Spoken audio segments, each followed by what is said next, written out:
Baik, saya lanjut lagi. Nah, di dalam kebutuhan dalam sistem ini dibagi menjadi dua, yaitu yang pertama tadi analisis dan desain sistem, yang kedua baru rekayasa kebutuhan. Nah, setelah ibaratnya gini, saya logikakan, saya analogikakan ketika misalnya kita sebagai seorang arsitektur bangunan. Nah, ketika kita ingin merancang sebuah bangunan, kita kan pasti tanya dulu sama orang yang ingin membangun rumah atau orang yang punya rumah gitu kan, yang ingin kita bangun rumahnya. Dia ingin desain seperti apa gitu kan? Atau dia dia bilang gini, saya pengen punya kamar mandi 2, kamar tidur 5, tapi dia lantai 2 aja, 2 lantai aja rumahnya gitu kan. Udah kita dapat nih analisisnya, kita udah dapat permasalahannya. Berarti dia ingin 2 lantai rumahnya, tapi dia ingin punya 5 kamar tidur, 2 kamar mandi, tapi hanya dengan 2 lantai gitu kan. Berarti jalan yang kita harus buat, apakah kita harus tambah tingginya? Tapi dia bilang tadi tingginya hanya sampai 2 lantai, berarti kita buat panjang kan gitu. Nah, setelah kita dapat, kita analisis tadi permasalahannya, kemudian kita gambar sketsa dari rumah yang akan kita bangun. Kita gambar, kita buat letak kamar mandinya di mana, letak kamar tidurnya di mana. Kemudian setelah kita selesai desain, setelah selesai kita gambar tadi rumahnya, kemudian kita serahkan kembali sama yang ingin buat rumah atau sama yang punya rumah. Apakah dia ingin punya desain seperti ini?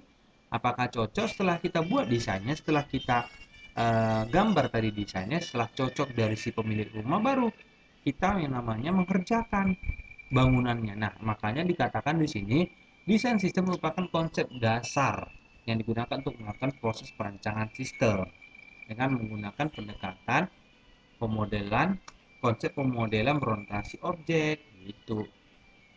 Kemudian, kegiatan analisis sistem merupakan serangkaian yang dilakukan untuk mengetahui sistem yang ada saat ini atau sistem yang sedang berjalan. Kemudian melihat bagian mana saja yang baik, bagian mana saja yang tidak baik, sehingga dapat digunakan sebagai panduan untuk sistem yang baru yang akan dikerjakan. Nah, kegiatan analisis ini dilakukan ketika misalnya dia udah punya rumah, tapi ingin menambah tinggi rumahnya gitu kan. Jadi kita lihat dulu dia mau tambah tinggi rumah, fungsinya di atas itu apa gitu. Kita lihat dulu apa bagian mana saja yang di lantai satu itu yang tidak baik atau letaknya tidak pas.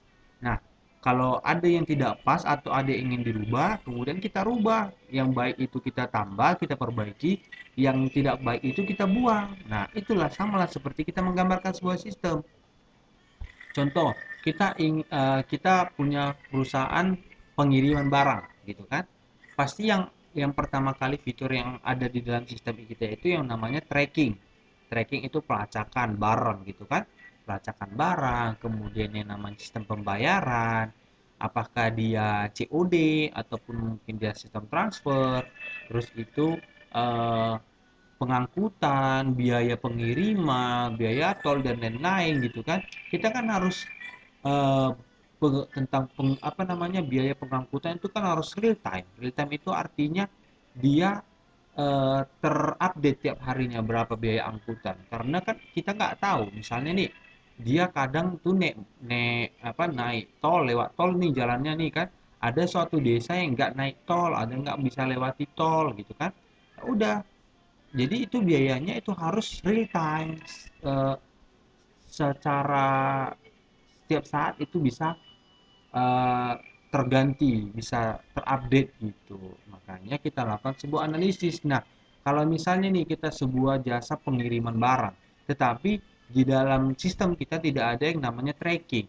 Ya berarti kan bukan bukan sebuah sistem pengiriman barang toh, kita nggak bisa lacak barang kita di mana. Terus si pengirim barang juga nggak bisa tahu keberadaan barang di mana. Sementara kita buat sistem, kita punya perusahaan, kita buat sistem untuk memuaskan pelanggan kan gitu. Sementara pelanggan kita nggak puas, nggak tahu dia barangnya letaknya di mana. Nah, itulah gunanya analisis tadi. Kemudian diagram yang digunakan dalam pemrograman dan pemodelan orientasi objek yaitu diagram use case itu tadi saya bilang, baru sequence, baru aktivitas, baru kelas, tag, dan sekuensial. dari yang ke berapa ini? 1, 2, 3, 4, 5, 6. Yang ke-6 ini hanya ini yang paling sering dipakai, diagram use case. Langsung si aktor langsung digambarkan menggunakan aplikasi tersebut. Jadi kita tahu langsung permasalahan seperti apa. Kemudian ada yang namanya rekayasa kebutuhan. Nah, kebutuhan atau requirement merupakan deskripsi bagaimana sebuah sistem harus berlaku, properti atau atribut yang ada dalam site, karakteristik dan kualitas dari sebuah sistem sehingga dapat memberikan nilai dan berguna bagi pengguna yang membutuhkan.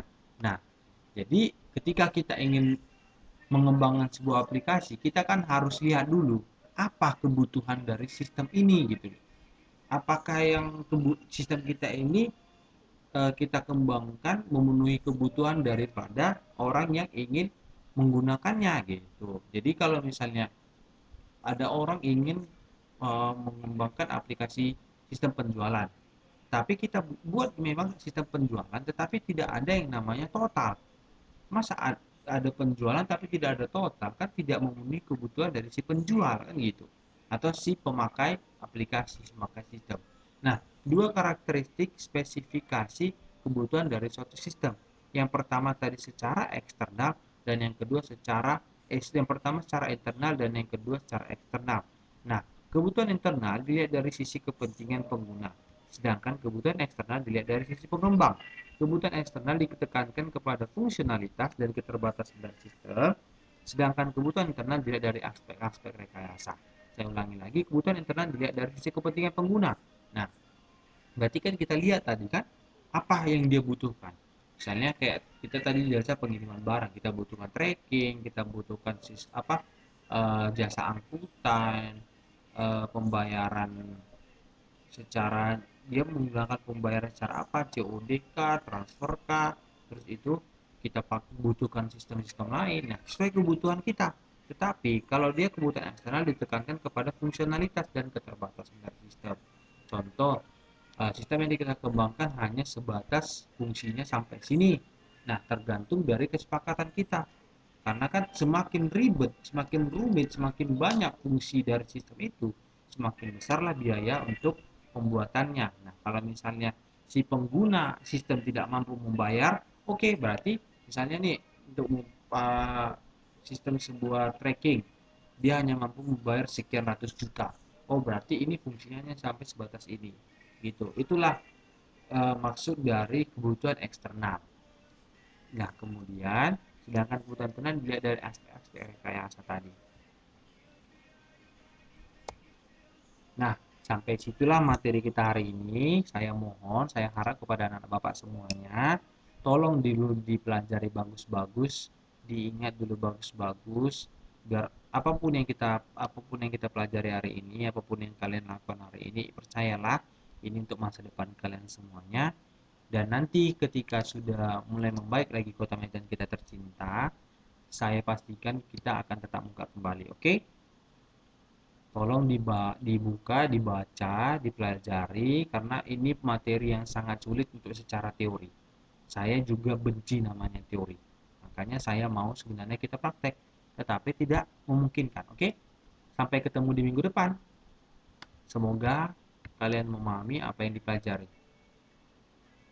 Bye.